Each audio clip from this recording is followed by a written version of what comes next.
Senate will come to order. The chaplain, Dr. Black, will open the Senate with prayer.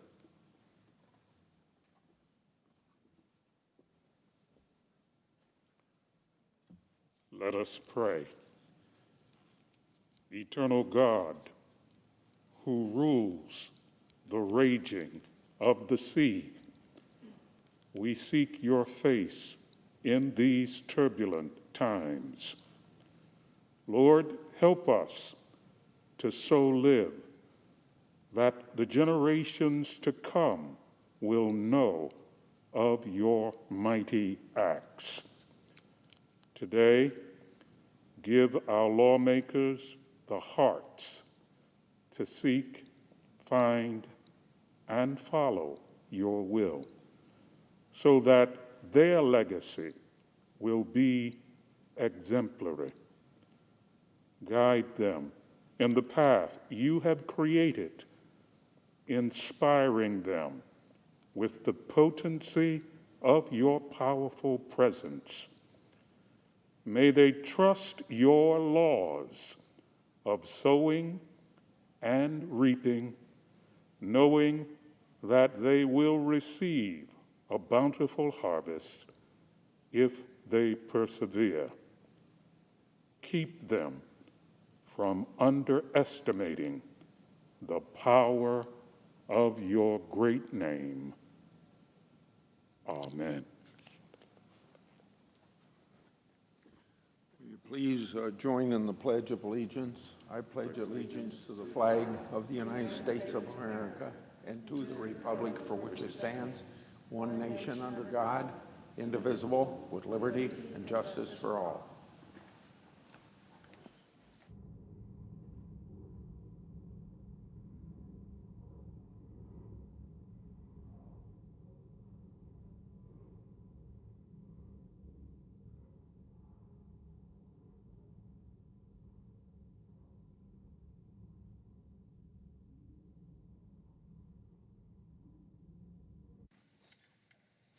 Mr. President.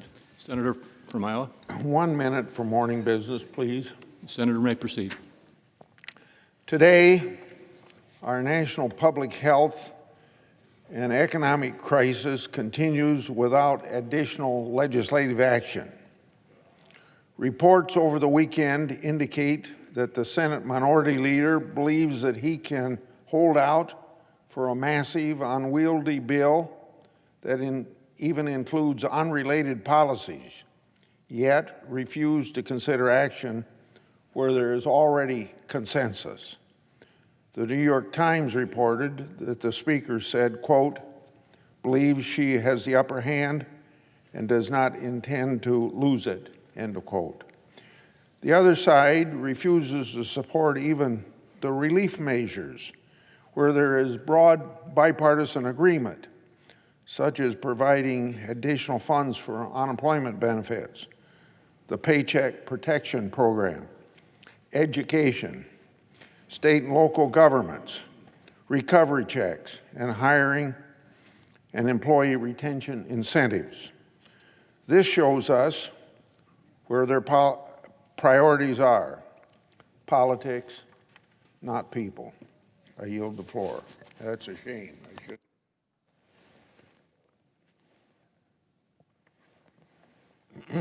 Mr. President. Majority Leader.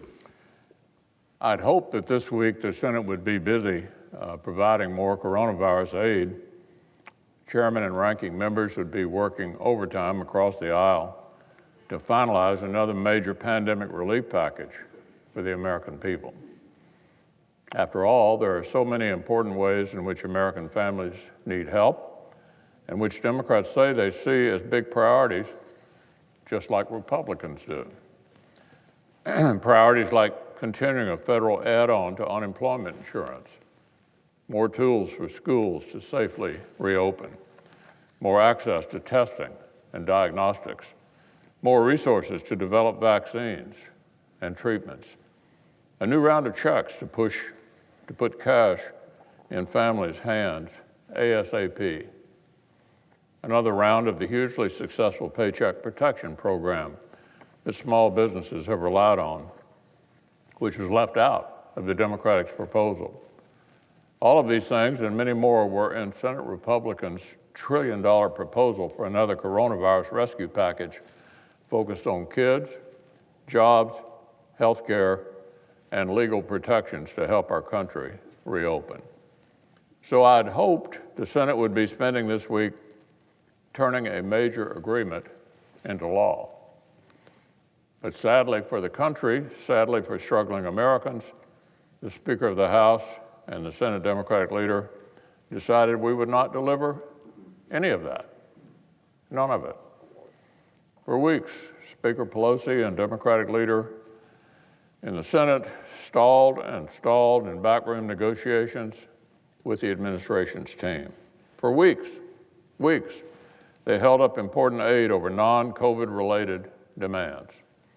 They stayed true to their comments from very early on in the pandemic. This is the way they looked at it. They saw this pandemic as, quote, a tremendous opportunity to structure things to fit our vision. That was the House Democratic whip. Speaker Pelosi herself put it this way: this is an opportunity. Every crisis is. Working families call this pandemic a crisis. They call it a nightmare. But leading Democrats call it an opportunity. Just listen to some of their demands. These are the Democrats' demands that stood between all of this help and the Americans who need it. Here's one. Democrats say nobody gets another dime of relief unless state and local governments get about $1 trillion in extra money. Let me say that again. Democrats are saying nobody gets another dime of relief unless state and local governments get $1 trillion in extra money. Let's put a few facts on the table. Number one, state and local governments have only spent about one-fourth of the huge sums we sent them back in the springtime, $150 billion. Number two, the economists who calculated the likely COVID-related shortfalls for state and local governments have mostly produced estimates that are entire multiples less than what Democrats are demanding. Number three, in our HEALS Act, Republicans tried to give states and localities extra flexibility around the unspent funds they already have. Extra flexibility around the unspent funds they already have. In my state, for example, 94% of the money we sent them has not been spent. And we wanted to send huge sums to help with schools, which are one of the state's biggest expenses. Typically, in a state budget, the two biggest items are education and Medicaid. But forget all that. Democrats are demanding that we send state and local governments a colossal amount of money with no relationship to actual need, while they've only spent a quarter, 25%, of the money they've already gotten. Clearly, this isn't about COVID. Democrats think they smell an opening they have wanted for years to make Uncle Sam bail out decades of mismanagement and broken policies in places like New York, New Jersey, and California. And so they've decided that no working family anywhere in America can get another cent, not 1 cent, unless they get to create a $1 trillion slush fund for mismanaged states completely and totally out of proportion to pandemic needs. Here's another one of those far-left demands. Nobody gets another dime unless we indefinitely pay people more to stay home than to go back to work. Now, Mr. President, Republicans agree we ought to continue additional federal jobless benefits during this extraordinary time. Senate Republicans tried several times to stop them from expiring. The Democratic leader blocked us. Our view, which a majority of Americans share, is simply that it disincentivizes rehiring and reopening to pay people more to stay home. Statement of the obvious. It disincentivizes rehiring and reopening to pay people more to stay home. Plenty of Democrats said they saw the point and were happy to negotiate on this. Speaker Pelosi's on number 2, the House Majority Leader said, quote, "It's not $600 or bust." That was the number 2 Democrat in the House. The senior senator from Maryland said, quote, "We certainly understand we don't want to have a higher benefit than what someone can make working." Oh no, but the Speaker and the Democratic leader overruled them. No deal, unless we pay people more to stay home. That's not about COVID. It's not about a real reopening. It's about far-left ideology. They preferred for the jobless benefits to go down to zero, unless they could pay people more to stay home. Does anyone in this country really believe that relief for Americans should be totally contingent on bailing out states for mismanagement that predated the pandemic by decades? Does anyone really think it was better for jobless benefits to completely expire unless we pay people more not to work? And does anyone really think that Congress should walk away from countless subjects where a bipartisan agreement should be possible over these fringe positions? Do Americans think Democrats should walk away from school funding, testing, cash to households, preventing a spike in seniors' Medicare premiums, legal reform, and more over this? I think almost every family in America would answer these questions the same way. But unfortunately, Speaker Pelosi and the Democratic leader have answered them the opposite way. They think they have political leverage over the President of the United States, and so they're willing to personally increase the pain for vulnerable families unless they get their way on matters not related to COVID. Republicans wanted to agree on the things we could agree to. Democrats said, our way or the highway. Republicans wanted to send cash now, right now, for schools, testing, and unemployment benefits, and argue over state bailouts later. Democrats said nobody gets a penny unless Texas and Florida bail out New Jersey. That's their position. Nobody gets a penny unless Texas and Florida bail out New Jersey. So this is where we are. The previous UI benefits expired. The PPP closed its doors. Over the weekend, President Trump took steps to soften the blow of the Democrats' hostage tactics on American families who need help most. His decisions will help spare some Americans some of the pain from the Democrats' hostage taking. From the beginning, from the very beginning, Mr. President, our side has tried everything possible to find common ground and deliver more help. But the Democrats have said no. At least the American people know the score. At least they know the score. Now, on a totally different matter, this weekend brought more unsettling news in the ongoing struggle for Hong Kong to preserve any shred of its civil liberties and self-governance. One of the region's most prominent pro-democracy advocates, Jimmy Lai, was arrested yesterday for alleged violations of the so-called national security law imposed by Beijing. Last year, after an historic election that saw millions flock to the polls to overwhelmingly reject President Xi's preferred candidates, the Chinese Communist Party moved quickly to choke Hong Kongers' free expression. Mr. Lai has been at the vanguard of the vibrant Hong Kong-based media and publishing world. He's devoted much of his life to advancing precisely the sort of values that the CCP finds most repulsive: the freedom of thought and freedom of speech. The Senate, the country, and freedom-loving nations across the world stand with Mr. Lai and with all the peaceful demonstrators who've met the business end of the CCP's repression.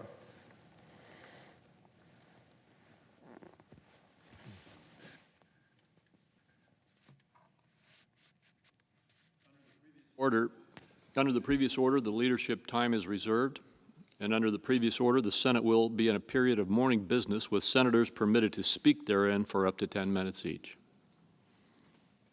I suggest absent quorum. Clerk will call the roll. Mr. Alexander.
The Democratic leader. I ask unanimous consent the quorum be dispensed with. Without objection. Now, Mr. President, over the weekend, the United States achieved an ignominious milestone. 5 million Americans are confirmed to have contracted COVID-19, by far the most in the world. Our country went from 4 million Americans having had the disease to 5 million in 17 days, only 17 days. 1 million Americans were infected in just 17 days. We've lost American businesses, American wealth, and an unbearable number of American lives, a number that will inevitably increase as the number of infections continues to rise. The brutal economic effect of the pandemic has spared no corner of our country. We're living through the greatest economic crisis since the Depression and the greatest health crisis since the Spanish flu in 1918. So it should not be hard to convince Republicans in the Senate and the White House to provide urgent and necessary relief to the American people. The $3.4 million in the HEROES Act was based on the country's needs, which are so large and so diverse. It's not a political position. It's what our country needs. Its schools, its businesses, its renters, its homeowners, its essential workers, its post office, its elections, state and local governments, our health care system. Leader McConnell doesn't seem to understand this. He sees everything through a political lens. But we Democrats are looking at the real needs of people, and they're large. They're in many different places. And that is why we called for a large bill, because it was needed, because the American people demanded it. And at this point, the American people are on our side. 2/3 by survey data support the $3.4 billion Democratic plan, not the skimpy Republican plan that doesn't deal with people's needs. But at the end of last week, after days of arduous negotiations, Speaker Pelosi and I continued to run into Republican intransigence. They didn't see people's needs the way we did. They didn't see the depth and breadth of this crisis. So, like in any normal negotiation, we offered to move in their direction if they would move in ours. Let's meet in the middle, we said. In the middle. That's how negotiations occur. That's how you get something done. The White House said no. It was difficult for us to offer that compromise. The Democratic position is that we want to devote enough resources to defeat the virus and see the American people through this crisis. The Republican position is to give much less than what's needed. Democrats don't want to leave large portions of the country and the economy to fend for itself. But the reason we want to meet in the middle is that getting major legislation through Congress is the only way to achieve something significant for the American people. Rather than compromise, our Republican counterparts said, take a hike. Quite literally, they said virtually this in the room: no, it's going to be our way or no way. We're not going to meet you in the middle. Why? Why wouldn't they? When the needs are so great, when there are so many people suffering and so many more who will suffer if we don't act. Well, it's because this Republican Party is tied in so tied in a knot that it can't agree to anything. It can only spew the same political speech every day. The Republican leader McConnell has admitted that 20 Republican senators won't vote for any more relief for the American people. The Senate bill that the leader keeps referring to, the Republican leader, lacks the support of Senate Republicans. He can't bring it to the floor because so many of them will vote against it. The president himself called the Republican bill semi-irrelevant, one of the few things that had some truth to it that he said about this crisis. It was not some possibility that Democrats blocked. Senate Republicans spiked it the moment it came out. Why? Maybe they thought that these executive orders would be a way out, so tied in a knot they can't legislate, or even bring themselves to join us to meet in the middle. They were clinging to the hope that the president could do something on his own through executive orders. But as we have seen, executive orders in general aren't going to get the job done, especially the incompetent ones issued over the weekend. President Trump's recent executive orders are so unserious in terms of meeting the large needs of America as to be pathetic. Take, for example, the payroll tax deferral. It makes no sense. Even Republican members of Congress, and according to reports, some members of the administration, opposed a payroll tax deferral because it would do next to nothing to help our workers or the economy. Remember, the president did not cancel payroll taxes. He can't. He just deferred them. Most employers will continue to withhold the payroll tax so that their employees won't be hit with a very large tax bill in December when the deferral expires. And ADP, a non-political payroll processing company, said, quote, "It may take months to implement the president's new policy." It feels like forever ago, but candidate Trump promised he was different from Republicans and would never touch Social Security or Medicare. Well, guess what? Deferring the payroll tax is a backdoor way of weakening Social Security and Medicare. In case the president's intentions weren't clear, he said that after the election he may permanently cut the payroll tax, which would deplete the trust funds and destroy Social Security and Medicare as we know it. If you're a senior or have paid into Social Security or Medicare and are waiting for it, watch out. Watch out. Seniors throughout the decades since we've had Social Security have jealously regarded the trust fund. And now Donald Trump says, well, maybe we should get rid of it because we should defer, we should get rid of the payroll tax altogether. So this executive order is an example of many false promises that Donald Trump has made. And just as importantly, it is so put together with spit and glue that in all likelihood, many states won't implement it at all. Some have said so. And many more, even if they want to implement it, will take months, several months, while people will not get their unemployment benefits.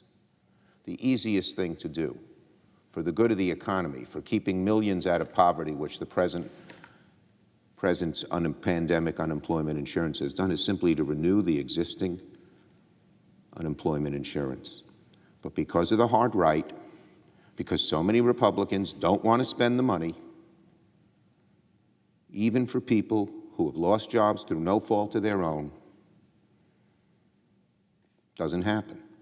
And the idea that the American worker is looking for an out is demeaning to the American worker, Leader McConnell.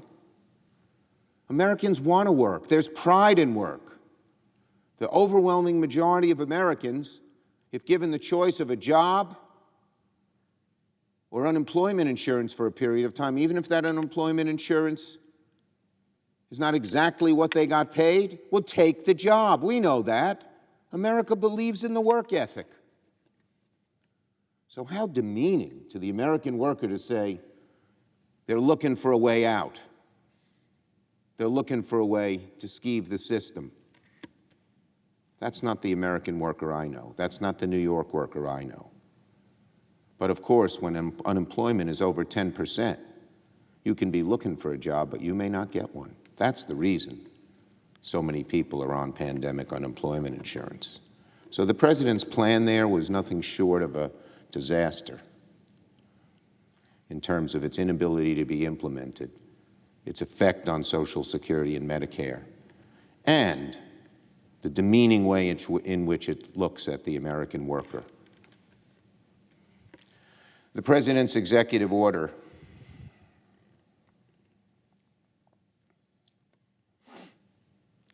Therefore, are a disaster.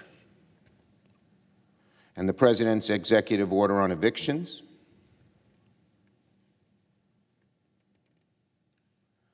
is the best example of all sizzle and no steak. It does not even guarantee a moratorium on evictions. It merely instructs federal agencies to, quote, review and consider whether it's appropriate to halt evictions, let alone people who have fallen behind on their rent. So the three of the things the President has done don't work. The deferral of the payroll tax hurts Social Security and does not pump money into the economy. Cutting the employment insurance will take weeks and months to implement and hurts American workers and demeans them. And the executive order on evictions is, let's consider something. Well, we know what that means in jargon around here. Let's not do it. Let's just talk about it. So President Trump's executive orders are hardly worth the paper they're printed on. You don't have to take my word for it. Go ask Republican senators from South Carolina and Nebraska who aren't too thrilled with it either. And of course, the biggest problem with these executive orders is not what they do, but what they don't and can't do. The orders don't address testing, tracing, and treatment of COVID-19, desperately needed to curb the health crisis, which in turn is hurting the economy so badly. The order leaves out money to safely reopen our schools and provide the PPE and other help to keep kids, teachers, and staff safe. The orders won't give food assistance to hungry kids and families. The orders won't aid state and local governments, firefighters, sanitation workers, bus drivers, healthcare workers. All the people who keep our communities running could lose their jobs. The orders leave out funds to ensure elections can be carried out safely amid COVID-19. And the orders do nothing to keep our post offices open and make sure our elections are conducted in a safe and sound manner during this COVID crisis. The fact is, we are facing an unprecedented crisis. The government's going to have to commit resources to fight this disease and the economic devastation it has wrought. Executive orders cannot do that and therefore will always be sufficient, especially those crafted in such a poor way as these. The only way to crush the virus and truly protect American working families is to pass a comprehensive bill in Congress that is equal to the challenges facing our country. Democrats remain ready to return to the table. We need our Republicans to join us there and meet us halfway and work together to deliver immediate relief to the American people. We're ready as soon as our Republican colleagues have come off this view that it's their way or no way and meet us in the middle. Now, before I yield the floor, I want to take a step back and talk about the core problem in our negotiations over the past few weeks. President Trump and the Republican Party, certainly in the Senate, are not alive to the suffering of the American people. The response from the White House to the greatest domestic challenge of the 21st century can be summed up in 5 words, issued by President Trump in an interview last week. It is what it is. President Trump was challenged to defend his claim that COVID-19 is under control. How, he was asked. 1,000 Americans are dying a day. President Trump's response, it is what it is. It is what it is. That's how the President of the United States of America responds to the harrowing fact that more than 1,000 Americans are dying every single day from a virus his administration has failed to contain. Not a morsel of empathy, not an ounce of sorrow, not a shred of remorse for the many mistakes his administration has made. The The President says it is what it is. What a shocking admission of presidential failure. We live in the wealthiest and most powerful nation on earth, and yet countries around the world manage to test their citizens, isolate cases, stop the spread of the disease. Countries with bigger populations than ours, and countries with a mere fraction of our resources and know-how. President Trump's response to this crisis is a national and an international embarrassment. The President says, it is what it is. President Trump is not the only one who dismisses the gravity of COVID-19. The lack of empathy and understanding starts at the top, but it goes all the way down. The President's Chief of Staff said COVID-19 isn't such a big deal for school children compared to the flu. Leader McConnell put the Senate on ice for 4 months in the middle of the global pandemic because his party, quote, didn't feel the urgency of acting. His words. And now, by the leader's own admission, more than a third of the Senate Republican caucus doesn't want to vote for anything to help the American people. The economy is failing. Small businesses are closing. State and local governments are cutting essential services. Americans can't pay the rent and will be thrown out of their homes. Families can't afford to feed their children. Essential workers don't have PPE. We're sending our kids back to school without a plan. The number of Americans we're testing is going down. The disease is ravaging our nursing homes. And Americans are dying. So many in so short a time that funeral homes and morgues are storing the dead in refrigerated 18-wheelers. And yet the President says, it is what it is.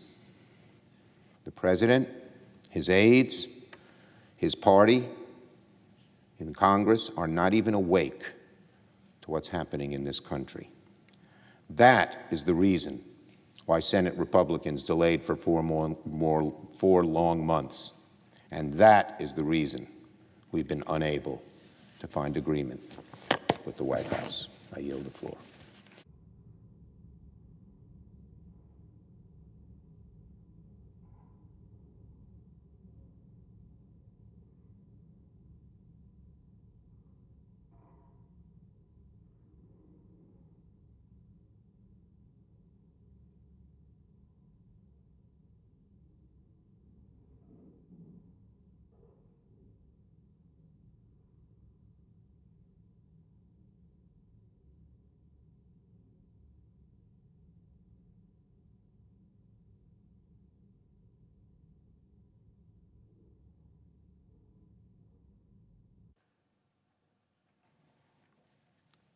Mr. President.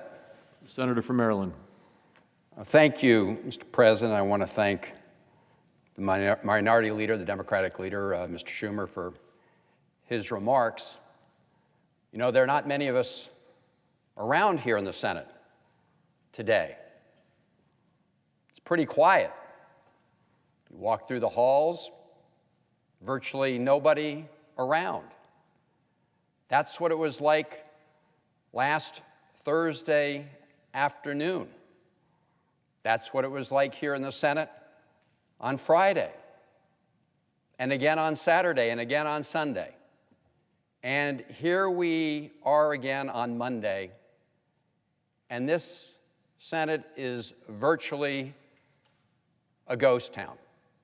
A few people here, but for the most part, everybody was sent home by the majority leader, by Senator McConnell. He told senators, go home until further notice. Go home, we're going to put the Senate on standby. No need to be here doing the people's business.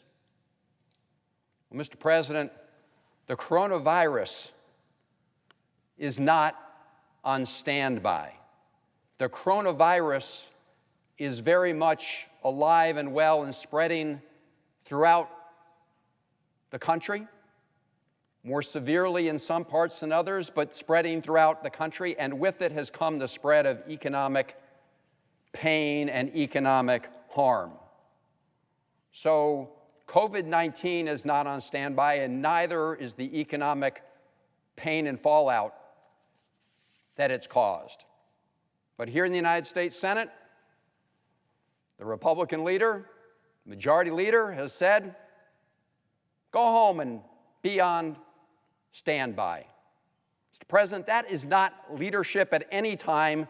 It is certainly not the kind of leadership that the American people need and should expect during a global pandemic and recession-era unemployment levels. So why did the majority leader tell people to just go home and be on standby? It's because he wanted the Trump administration to negotiate an agreement. Last I checked, Mr. President, the United States Senate was a separate branch of government with its own responsibilities. And yet we have the Republican leader who runs the United States Senate from the floor telling people to go home and be on standby because he wants the President of the United States, the Trump administration, to negotiate an agreement and then come back to us. In other words, the Republican leader wants to contract out his responsibilities and the responsibilities of the United States Senate to the executive branch. If you look at the United States Constitution, there are three separate branches of government, and yet the Republican leader has decided to give his proxy to the President of the United States, the executive branch, rather than stay here in the United States Senate and do our work. Now, why is that? Why is it that the majority leaders decided to contract out his responsibilities and that of the Senate to the executive branch of government? Well, we don't have to guess, because Mr. McConnell has told us. He told PBS NewsHour that, quote, about 20 of my members think that we've already done enough, end quote. Let me read that again. This is from the Republican leader. Quote, about 20 of my members think that we've already done enough, end quote. It's obviously referring to Republican members of the Senate caucus. These are members of the Senate Republican caucus. They think all is well. We've done enough. Don't need to do any more to expand access to testing. Don't need to expand access to personal protective equipment. Don't need to do anything to help our schools. We've done enough. Don't need to do anything more on unemployment insurance, where the additional $600 a week has expired. Senator McConnell said that 20 of his members thought they'd already done enough. Eviction moratorium coming to an end, both nationally and in many states. But 20 members of the Senate Republican caucus, their leader says, have done enough. Here's what Senator Lindsey Graham said on Fox, quote, I think if Mitch can get 1/2 of the conference, that'd be quite an accomplishment, end quote, referring to the Republican conference. So Senator Graham, South Carolina, is saying that if Mr. McConnell, if the Republican leader can get half the members of the Republican Senate caucus to do anything, that would be quite an accomplishment. I want all of us to think about what that means. What it means is that many of our colleagues are happy to have packed up and gone home, and that we're not doing anything because they don't think we need to be doing anything. And that, Mr. President, is really why we're not here. And that's also why you saw the Trump administration emissaries, Secretary Mnuchin and the Chief of Staff, Mark Meadows, walk away from the negotiating table. because they understood that if they reached what was truly a compromise, a principled compromise, as Senator Graham said, half the Republican caucus would oppose it because they would oppose anything. So that's why you had the Trump administration walk away from the negotiating table and refuse to come to a sensible agreement. And what did we get instead? Because they walked away from an agreement, we had the President of the United States throw together a press conference at his golf club in New Jersey. Put the American flags up at his golf club, put out a podium, the presidential seal, invited club members to witness the signing of an executive order and some memos. And here's the really sad truth about the matter. It was mostly show rather than real substance.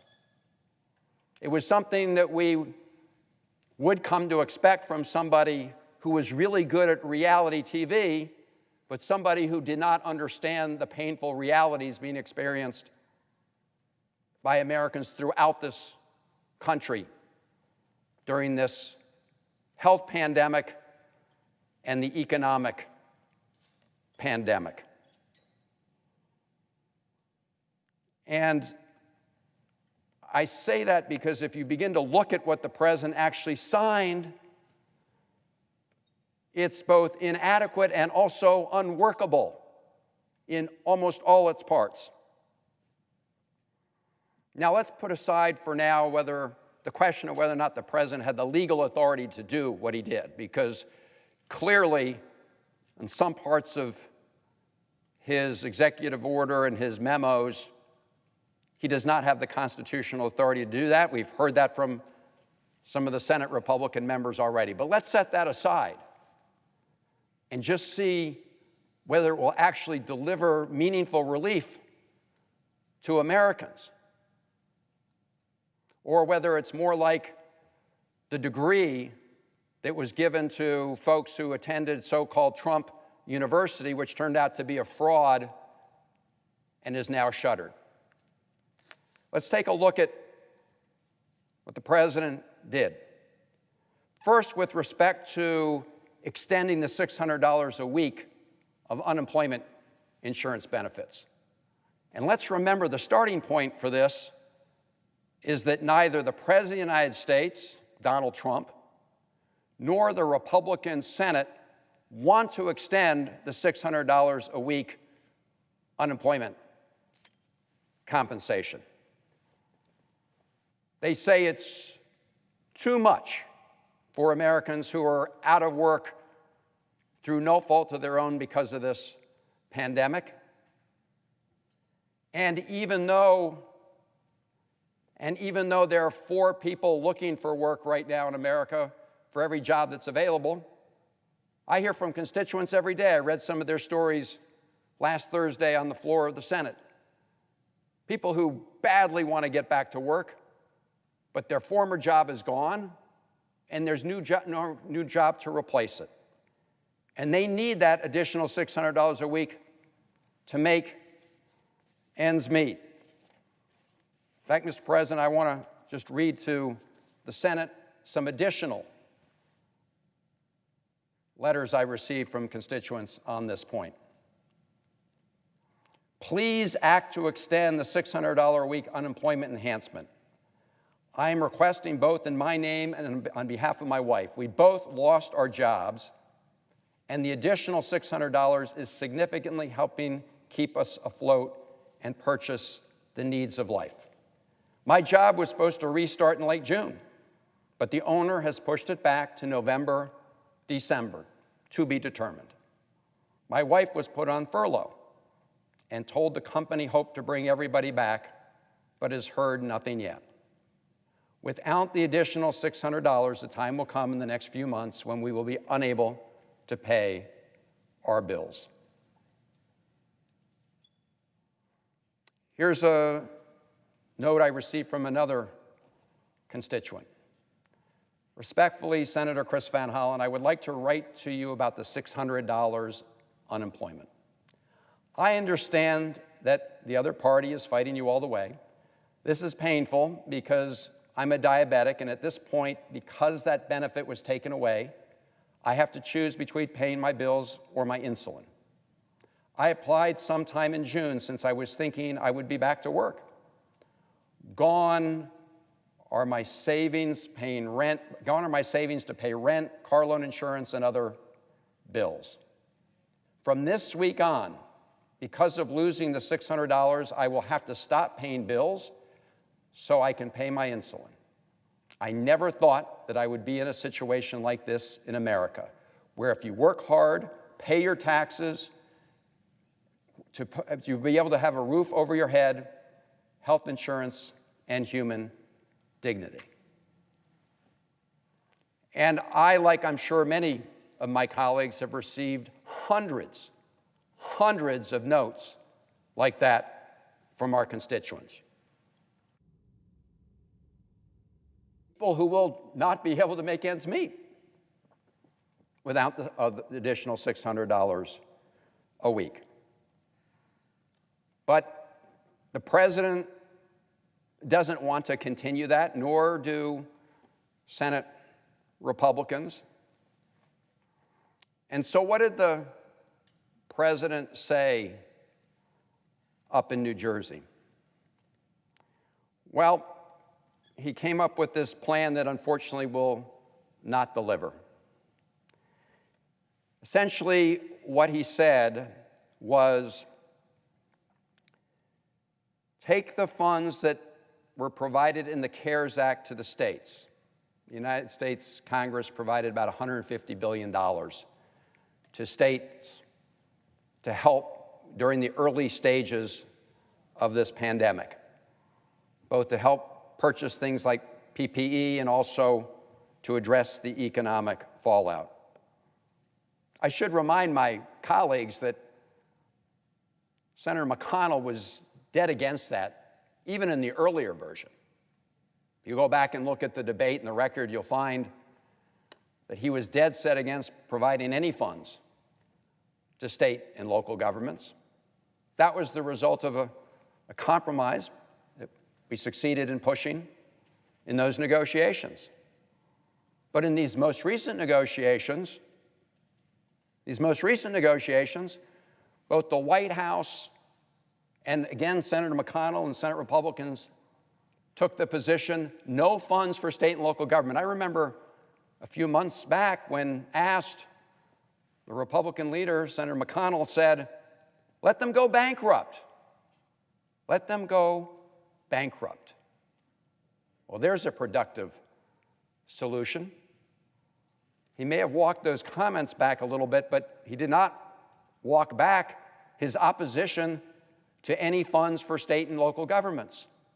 So what did the president say in New Jersey the other day?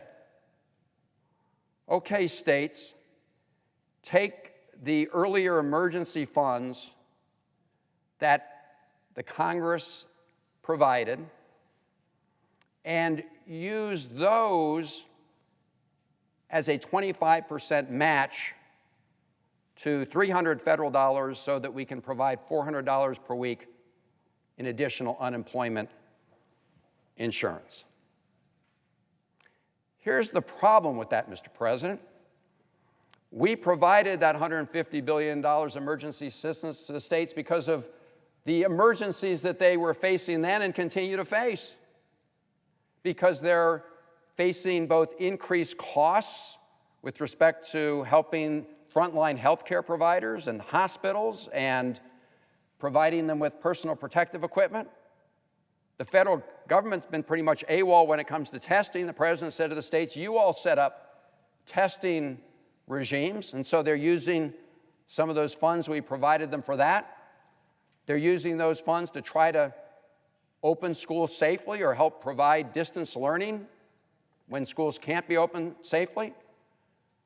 So many of the states, especially those hardest hit, have already allocated the great majority, if not all of those funds. And now the president's saying, oh, well, use those funds that we provided you earlier for this other purpose. So number one, those states and other areas have already allocated most of those funds. I noticed that if you look at the Treasury tables, the data they released, it was for the end of June, and it was already, money's already spent. Not today, money's already allocated. So first of all, for many states, that money's already spoken for. But let's say in some cases there's some money left over. What's the President of the United States saying? He's saying he wants to take from one American to give to another one. The president wants to pit these needs against one another. He wants to rob constituent Peter to pay constituent Paul. Those monies went to the states. Those monies went to states to pay for real needs. So, okay, governor, okay, state legislature, you're going to have to fire that emergency responder who will now both be out of a job and unable to provide emergency assistance so that you can give $100 match to help somebody who's lost their job a little bit more. That's what the president's saying to those states that do have something left over, and we don't even know how much that is. But if you think about it, that is not how a country should be responding in the middle of a pandemic. Governors, you got to hurt that person to help that one. That's what the President of the United States plan says. And that's when it's working the way he wants it. That's if it works as advertised. So from the president's perspective, best case scenario, when this plan's working, he's asking governors to take from one set of constituents and Americans who are hurting badly, could lose a job, they need the PPE, they need testing, they need to open the schools, but take it from over there and put it over here. That's what the president is saying. Now that's assuming it works at all, whether that money is available and whether or not there's a way you can actually do all this through what is a pretty cumbersome administrative process. I don't know if any of my colleagues saw either the Sunday shows in real time or reruns or read about them, but here's what Larry Kudlow was asked on the CNN morning show by Dana Bash. Simple question. Have you checked with the states how many of the 50 states and D.C. and other territories, and did they say they're going to be able to pony up the $100 a week per unemployed citizen? Larry Kudlow, answer. Good question. Good question. We'll probably find that out today or tomorrow as we make our canvass. Mr. President, if there wasn't another sign that what happened in New Jersey was a total show, this tells it all. They laid out a plan asking states that have run out of money, but if they have some money to rob Peter to pay Paul, but they didn't even ask the states if it was doable. They didn't even ask the states if it was doable. And that is a reflection of this entire plan. Let's look at what the president said about the second piece, payroll tax deferral. Now, a lot of Americans might have heard that and thought, I'm an employee, I'm working, and now the portion of my check that's withheld for payroll taxes like Social Security, I'm not going to have to pay that anymore, and that'll be money in my pocket. That's not what it did. What it did was say to these people who are working, and by the way, as we all know, deducting payroll taxes from paychecks doesn't help the 30 million who don't have a job. They're not getting a paycheck. They got nothing to deduct something from. But for people who are working and thought that this was going to be extra money that they could pocket forever, that's not the case. What the president was saying is that we will withhold those payroll taxes from your paychecks through the end of the year. But it's going to come due and owing. Now, these are people who are working. These are people who have their jobs. Maybe they want to defer that for a little while or not, but at the end of the day, they're going to have to pay it back to Uncle Sam. And here's the other problem. Employers are the ones who are legally responsible for the delivery of those payroll taxes, not just for the employer, but for the employee as well.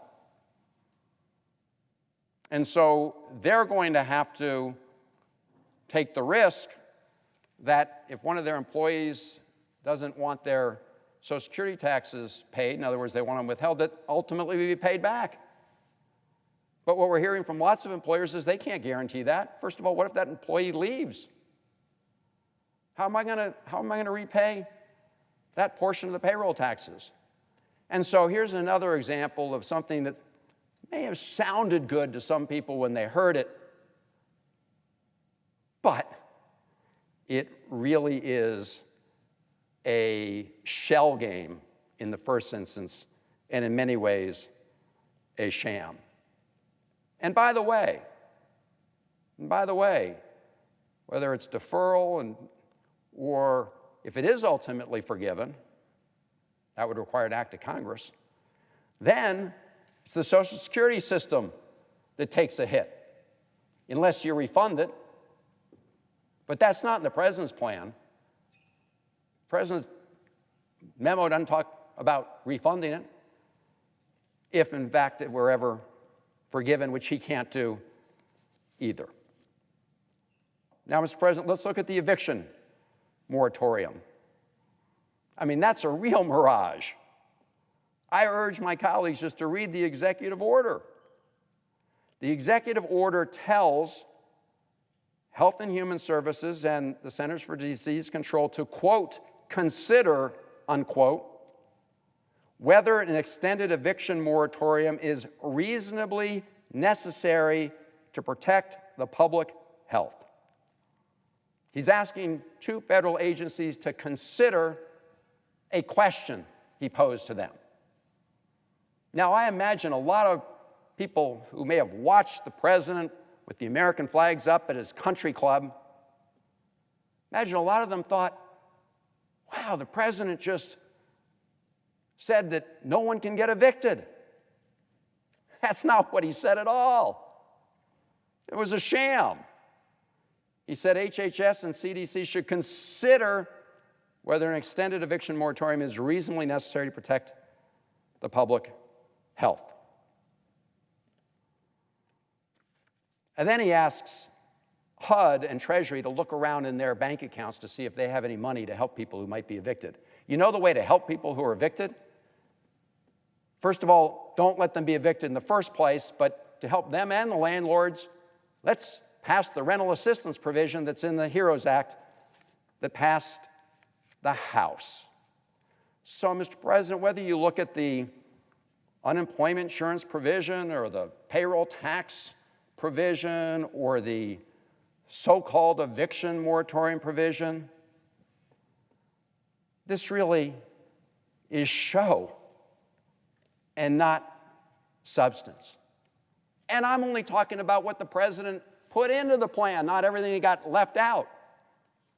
Everything that got left out that is in the HEROES Act, helping people go back to school safely, helping expand real-time testing so that we can reopen our economy and schools safely, food assistance for those who are struggling, rental assistance, money for state and local government, whose needs have only risen dramatically since the last down payment that Congress passed in the CARES Act, and now the president's saying, we want you to go poach that fund and hurt people by taking things away from them in order to help other Americans.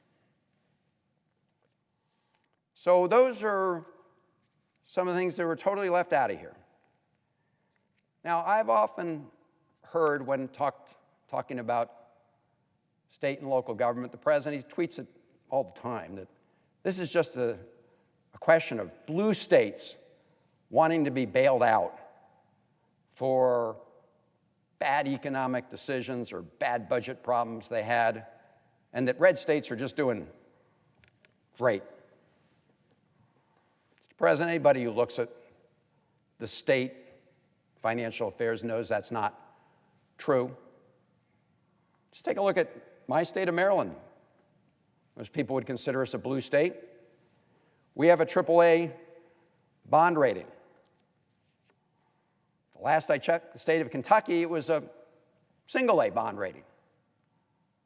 So this isn't a question of whether we want to help states who somehow had difficult financial situations before the coronavirus hit. The reality is right now, this is not a red state or blue state issue. This is an American issue. We all know that the virus has spread throughout the country. Nobody can totally escape it. Doesn't matter whether you're a red state or a blue state. This is a red, white, and blue moment, and we need to treat it as a national effort.